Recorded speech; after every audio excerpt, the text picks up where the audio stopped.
Hello friends, మనకి BRS government ఉన్నప్పుడు land రేట్లు ఎలా పెరిగాయి అనేది మనం కళ్ళారా చూసాము. మరి తర్వాత వచ్చిన కాంగ్రెస్ గవర్నమెంట్లో ల్యాండ్ రేట్ అనేది కొంచెం తగ్గాయి అనేది చాలామంది చెప్తున్నారు. కానీ అది మాత్రం అబద్ధం. ఎందుకంటే రీసెంట్గా తెలంగాణ గవర్నమెంట్, అదే కాంగ్రెస్ గవర్నమెంట్ ఒక ల్యాండ్ సేల్ చేసిందనమాట.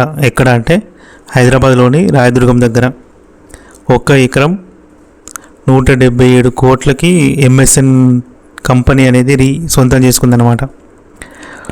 1 ఎకరం 177 కోట్లు అంటే మామూలు విషయం కాదు. అంతకుముందు మనకి బీఆర్ఎస్ గవర్నమెంట్లో ఉన్నప్పుడు కోకాపేటలో 1 ఎకరం 100 కోట్లు అనేది చాలా న్యూస్ వైరల్ అయింది కదా.